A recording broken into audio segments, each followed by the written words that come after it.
Sun Arena for more StarCraft 2 here. We got the SSL for you tonight. It's going to be the round of 4, match number 2, Solar versus Patience. That's right. Both of these players vying for their very first Korean Star League finals. It's never happened to either of them before.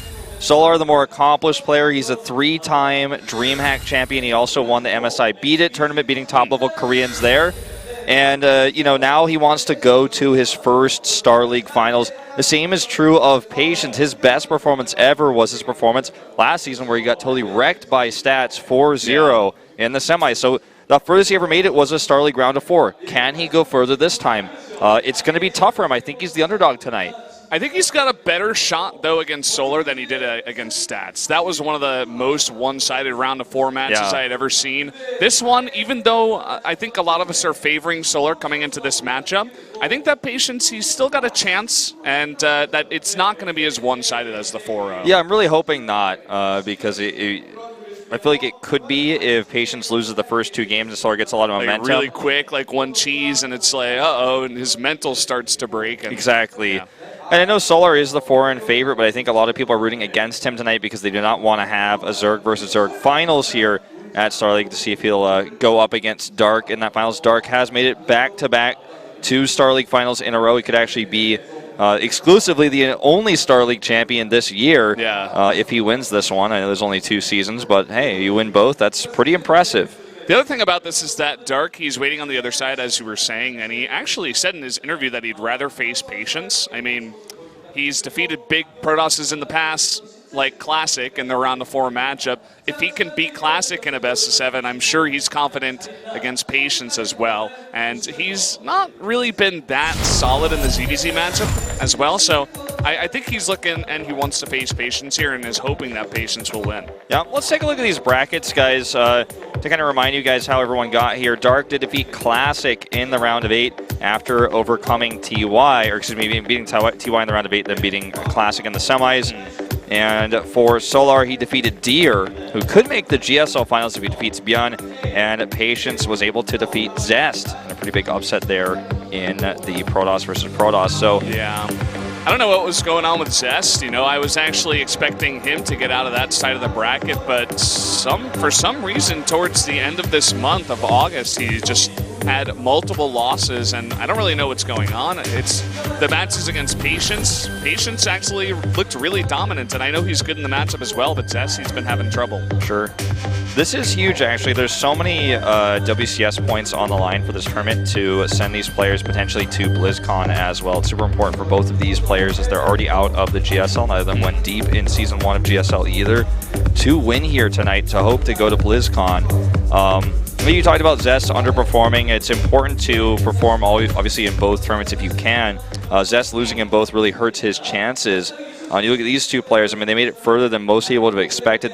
Zest losing that round of 8 match was a huge upset, and Patience is hoping to go all the way here and get all those points. Yeah, I mean, even the matchup between Solar and Deer, like, I was expecting Deer to win that one. Solar made it look easy. He's like, no, I'm the favorite here, of course. So looking good in ZVP is another reason why I really feel like he's going to come in here against Patience and really just crush. I don't think it's going to be a 4-0, but maybe like a 4-1, 4-2 is what I'm thinking. I think so too, but let's see what Patience has prepared.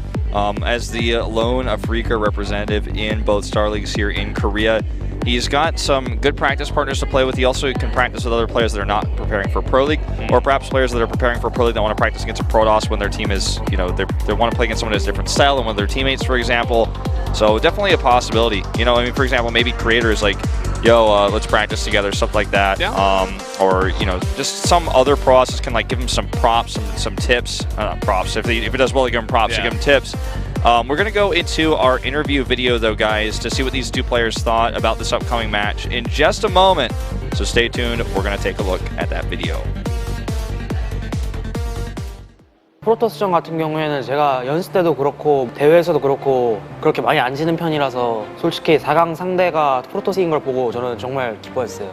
저그전이 그래도 대회 때 준비하기가 편한 것 같아요. 연습 상대도 많고 준비를 잘 할 수 있을 것 같아요, 저그전. 지현이 형이랑은 제가 옛날에 스타원 아마추어 때부터 되게 친했던 형이라서 그래서 안지가 거의 한 6년, 7년 됐거든요. 그래서 좀 제가 평소랑은 좀 다르게 확실히 준비해야 될 것 같아요.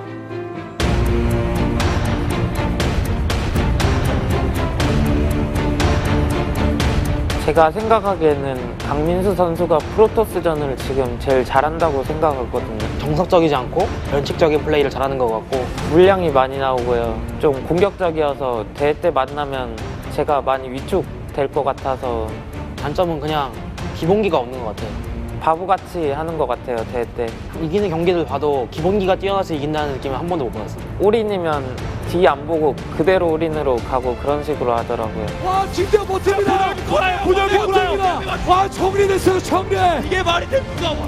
이번이 진짜 하늘과 신이 주신 정말 저에게는 기회라고 생각해요. 가강 상대도 솔직히 충분히 할 만한 것 같고 충분히 이길 수 있는 상대고 결승 가게 되면 진짜 행복할 것 같아요. 그래서 미친 사람처럼 열심히 연습해서 제가 가진 모든 것들을 다 쏟아붓고 싶어요. 조지현 선수가 완전히 지금 무기력해졌을 상황. 4강까지만 가도 잘했다고 생각을 했는데 그래도 한 번 가봤으니까 이번에는 결승까지 한번 가보고 싶은 마음이 간절해서 연습을 더 열심히 할 것 같아요. 4강만 이기면은 그냥 우승할 것 같아서 제가 생각하기에는 4강이 결승인 것 같아요. 형한테 질 확률은 0%니까 거의 많이 해오든 안 해오든 상관없고 그냥 내가 이길 거니까 형 그냥 몸만 와. 이번에 4강에서 만났으니 네가 많이 이겼었으니까 이번에는 내가 좀 이겨야겠다. 미안하다 민수야.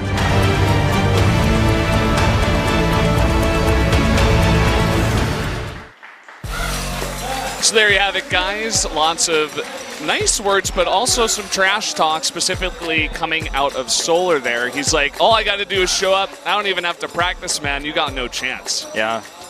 Patience showing some confidence, but not as much. Like, this guy is a 3-time DreamHack champion. Really, only Tasia has a better DreamHack record and performance than he does. He obviously also did very well, getting 3rd place last season. And he won the MSI Beat It tournament in 2014, which I mentioned is actually a pretty solid tournament. And this guy is the favorite, okay? At a time in Pro League, he was considered to have the best Zerg versus Protoss, bar none. And that's what Patience said in his interview, too. He's like, I think this guy has the best ZVP in the world. We'll see if he can actually do that tonight, prove that tonight, because this is going to be his toughest challenge yet. It's pretty crazy for Patience to say something like that as well when, you know, Dark is crushing Protosses left and right.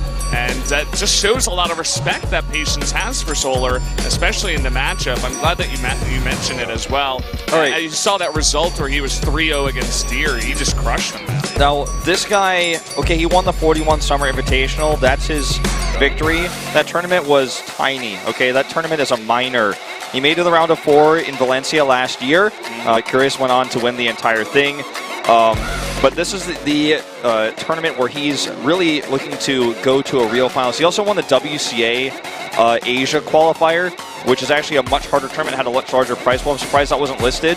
That's really his best accomplishment ever. But he's always been a solid Protoss for Africa, and he's always been kind of in the limelight as one of these traveling players who never got a championship. He was on foreign mercenary teams. He's traveled the world. But Solar just overshadows him massively, big time. Now here's our map dropped here as we see Galactic Process doesn't make it all the way at the bottom there. We're going to see Apotheosis is the 4th map, but everything else is pretty standard here. Gettysburg, Dust Towers, and Frozen Temple. That's where the momentum is going to be gathered, and those are the maps we know better, and these players know better as well. I'm excited for Game 4 Apotheosis because when Dark versus Classic went onto that map, we had the Dark Templar. I think he warped in 4 and broke down the rocks, totally isolated the army while he wrecked the natural and main of Dark, and he won that game. It was a crazy, crazy play, and definitely one that will go down in history. So definitely looking forward to that map. And this is going to be really interesting. I think it's, you know, we're definitely giving Solar the benefit of the doubt here in terms of, you know, he's got more results. He's really good at this matchup. But Patience, when he practices a lot, he does really, really well. And he said he's going to practice harder than he has ever practiced for any other series. So I'm looking forward to some good builds and some really practice play out of Patience. I could not agree more. New Gettysburg is one of those great maps to show a really practice build on as well. It's one of our most unique maps in the pool. Very fast rush distance early game, and you can take later on 3rd and 4th base pretty easily as well. The 4th for the Protoss always going to be the tougher one. Definitely. So guys, we're going to jump into game number 1 right now. The map is loaded. Let's go into New Gettysburg.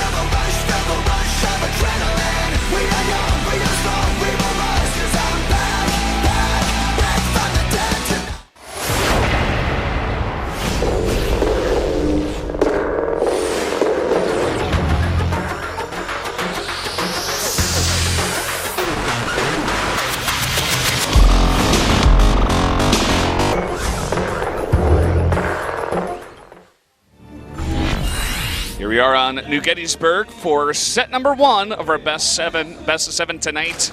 Down on the bottom right in the red, the Zerg player. It is Solar from Samsung Galaxy Con.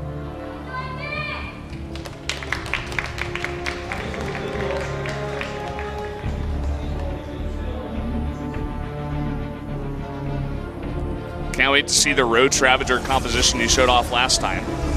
Over here at the bottom left, his opponent, the Protoss Patience.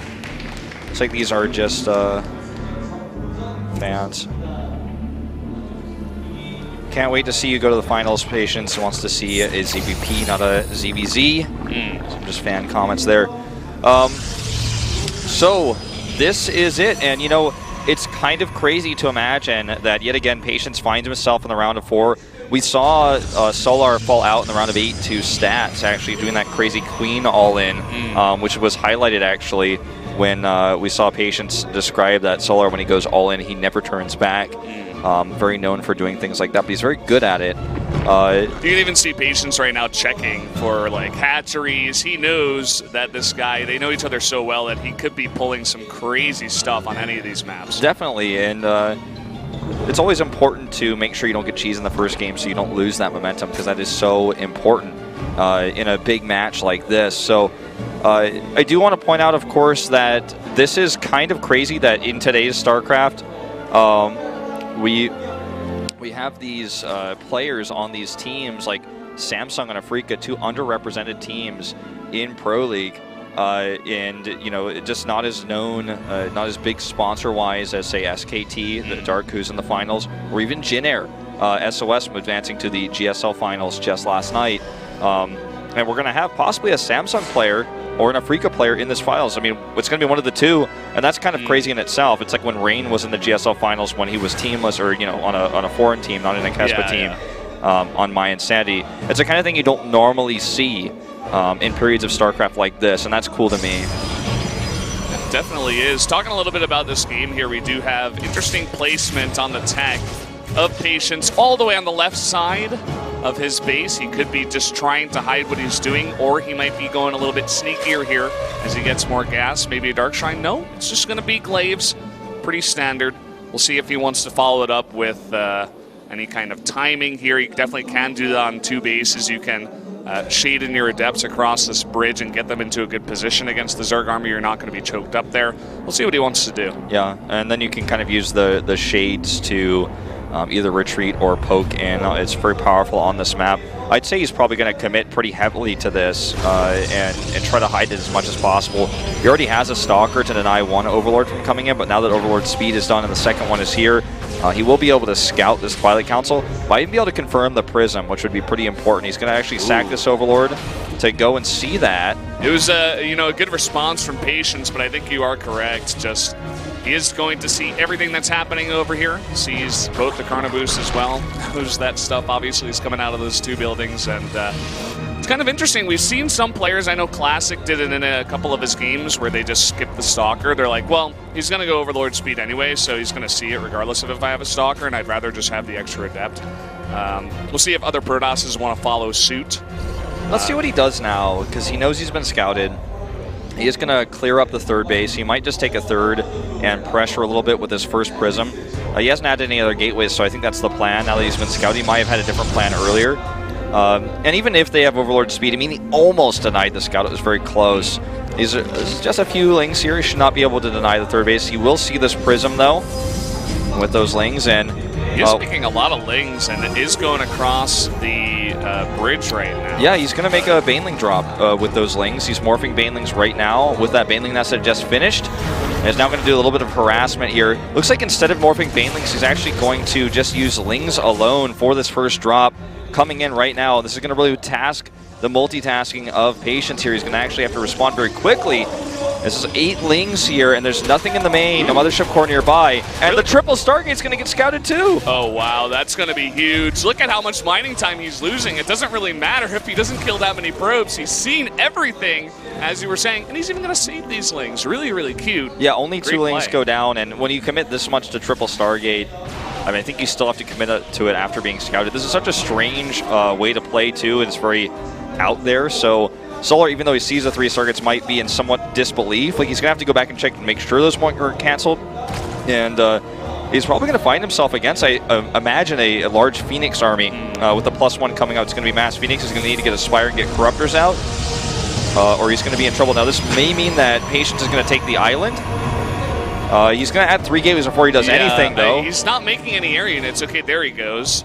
I think he had it selected. Maybe he was considering going for some other kind of build, but perhaps he was supply blocked also. You know, yeah, it's possible. I wasn't actually checking. Had some monitor issues over here, but this is going to continue to scout and harass and be annoying. It's always a thorn in the back of Patience's side here. Even going to kill a Stalker. It looks like, oh, just barely not. He protects with the probes. Phoenix is scouted here again. The confirmation. The Phoenixes will finally clean up the Overlords. No more drops, at least, going to ruin his day. Should save that Stalker. And, I mean, still well worth it, having those probes pulled. And another scout comes in afterwards. He is just super fast Overseer. He does have to move here. Okay. He's going to know everything. So let's see what he commits to deal with these Phoenixes, because it's obviously going to be +1 Phoenixes. He's got a lot of Queens here already as well, and they did get their range buff recently, which does make this tougher to do. And he did make 3 spores earlier on, something we didn't mention, because I think he saw the Twilight Council and the robotics facility, and he's like, there's a chance you're proxying a Dark Shrine somewhere. I just want to make sure that I'm safe. So now he has all those extra spores from earlier, and he just makes a couple of more. And he has 5 in total, and making 4 queens at a time. So he is taking this very, very seriously. Look at this queen count already up to, let me see here, 9. He may actually just march across the map with his queen, since he's known for doing that. And I think that might be the best course of action. He's got a lot of Ravagers and a bunch of Lings he's making right now. I think that's what he's going to do. He's just going to attack with these queens, because, you know, this is, oh man, this is going to be harsh. He's going to lose that. Because there's not really much of an answer for these queens right now with just Phoenixes. That's too many queens. He doesn't have anything else at all in that form. Look at what he's going for as well at Dark Shrine here. Another commitment to another tech, and there's already 5 spores out on the map, and he already saw 1 Overseer. He's not, I don't even know if he realizes that this attack is coming right now. Okay, so the only thing he can really try to do here, I think he knows this is coming. I think he needs to try to snipe the Overseer and use DTs. The problem is the Banelings will just kill the DTs anyways. Like, I can't imagine that he survives here. And what do these Phoenix, what have they really done for him this game? He hasn't even been able to supply block him really, hasn't gotten much harass damage done. Solar is just ready. He's scouted with Overlord speed. I mean, it's just that simple. And this push, I mean, it looks deadly. I don't imagine he can hold this. He's going to try. How many queens is that? Like 20? Let me see, 16. He actually tries to go for the lift. That's the funniest thing I've ever seen. 1 sacrificial queen. She didn't do her job. She got lifted too easily. A little bit of harass over here, going to force some units to go home. 4 drones. The push is real, though. And there's just so many queens. They're still slowly marching across. They could be spreading more creep if they were on the edge. Looks like it got a little bit flustered, losing a few more drones. This is one way to stop the push, I suppose you could argue, is just trying to turn it around using these adepts, this harass here. Looks like someone pressed the wrong hotkey, but that's fine. 1 Ravager gets picked off. He's going to grab this Overseer again. But more than the Overseer, the Banelings can still kill DTs. All they have to do is manually detonate or blow up nearby, and those DTs are going to die. We'll see if he does recognize the fact that there are DTs here. And even so, is 3 DTs going to be enough? There's so many Banelings already going up the ramp here. The Queens are slowly marching up as well. Here are the DTs getting to work. Yep, they're going to start killing these Queens relatively quickly, actually. Several of them going down, and many Queens are lifted. No Banelings nearby to detonate to kill those DTs. He needs to continue to lift. This Nexus is going to go down no matter what, though, and that's kind of the real story here. He's not even going to use his Banelings for it. He's going to use only Lings. And now it's going to be 2 base Pros versus a 5 base Zerg. And he has enough economy to make the answer, make the follow-up here. He lost a lot of Queens. Those were expensive. But he has a better economy, and I don't think that's something that's going to change anytime soon unless these DTs get some serious work done. And those spores were already made earlier, as you mentioned. But now defending these Phoenixes becomes the hard part because he lost all those Queens. He's making 5 at a time. He's making 2 more spores. Let's see if he has enough anti-air to save himself here. Several Queens get lifted, and I'm starting to see the power of this strategy. And you know what Patience said in his interview is when Solar goes all in, he doesn't turn back. And this is kind of going to cost him some Overlords here. He still has a better economy, but he needs to maintain, obviously, his supply. Yeah, I mean, look at that. How many Overlords are going down. He's at 140 of 110 right now, and I guess he's said that he's done enough damage now, and now he's going to move in with the DTs. There is a Spore, but this is 3 DTs, and there's nothing to defend. He could just snipe the Spore. He's going to go for the Queen here because it's the only defense, and then he's going to get to work on this drone line. Exactly. This drone line's under fire. Meanwhile, the third base does get killed here by Zerglings. There's no answer for that. I mean, the 14 Phoenixes just simply can't lift them fast enough. Oh my god, he can't lose that last Spore. He doesn't have enough damage here. The drones are trying to kill us. He's transfusing desperately, and that's it. This is a problem, you know? He just doesn't have enough units. He didn't keep any Lings at home. He sent too many Lings to kill that third base. It seems like finally now he's going to bring everything back after taking out the third base. And these CTs will eventually be killed after he gets an Overseer over there. But look at this, the Phoenix is going to get right on top of the Overseer. He's going to have to rely on the Spores here for detection, and that's not going to be easy. Yeah. And this forces him to stay back, which means he can finally secure a third while killing this base. Can you check the worker count for me? My monitor is buggy today. Yeah, it keeps turning off on me. But okay, 63. So he still has a healthy worker count. He still has those other bases to the top right. So losing this hatchery isn't as significant as it would normally be in another type of game. He's just massing Archons, which I do love. He's like, oh, you can do only Lings, I'll go only Archons. Do you want to make Banelings? That's not going to be good against this either. He needs the Hydra Den that he's making right now. Oh, no way he attacks with these Banelings into this. I guess he might just barely have enough. He still has a lot of stuff here. Archons are the counter, but when you have enough Lings and Banelings, I suppose you still can win the fight, and there he does. He is kind of running out of units here, and more Archons and Zealots are being warped in right now by Patience. Can he save that third base? I think he will. You know, it's a crazy situation when you're making Zealots and Legacy of the Void, and yeah, man. We're seeing it a little bit here. More harass going down, but the key is that he saves this third base finally while doing the damage. Huge. But he still has the smaller army, and these Phoenixes are starting to get whittled down, and Hydras are coming out. There's only 6 Phoenixes left. He could just end the game with the follow-up Hydra / Lurker Ravager push with all the Lings he still has. 50 Lings on the map currently. Yeah, he does have 50 Lings, but he's still struggling with his economy. He's making only 6 Hydras, I think, in total there. And now Patience is beginning to realize, oh, I can just go for your economy. You know, go for your 5th and your 4th bases, because those are the only ones that are mining right now. And if I can take out that economy, you're not going to have much of an answer for me, my units, a little bit later on here. Yeah. Sorry, I'm just trying to get the monitor issue resolved. I hope everything is working at home fine for you guys. My screen is flickering. Valdez has his on, but of course it's not exactly what you guys are seeing, so I'd like to rely on the proper monitor. But anyway, hopefully everything's fine at home for you guys. Please tweet me and let me know. But 3 Archons here. I mean, he should have 3 Archons. Should he morph these 2 DTs into another Archon to help defend this base? Holding on to this is important. I think the real issue is that even though he killed a hatchery, there's just always been more larvae, there's always been more production, there's always been a better economy for Solar this entire game. And even though he killed all those queens earlier, and I'm sure people on the internet were going like, oh my god, he's got a chance, he's got a shot here. And he killed a hatchery. I really do feel that it's going to take a miracle for Solar to win this game. Look, GG. GG, that's it. Yeah. Solar takes it. Solar does take the game there, and even though he was in control for most of that, it was looking scary at certain points in that game. Was definitely a decently close one there, but Solar with the win in game number 1.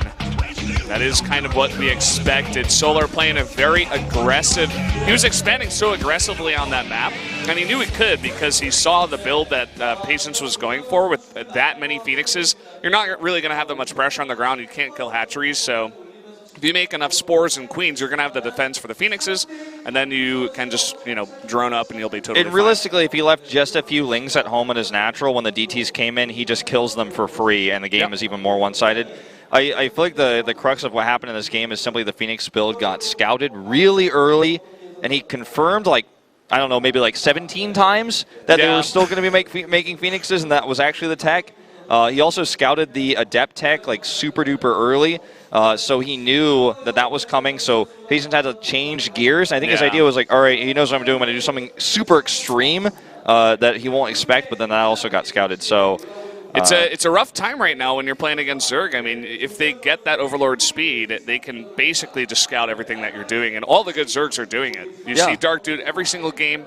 You see Solar Dude every single game. When I say every single game, I mean like 95, 98% of the time. Because I mean, there are some it's exceptions, so valuable, but you know? yeah, it is. And this is actually the thing that Zerg players have complained about since 2010.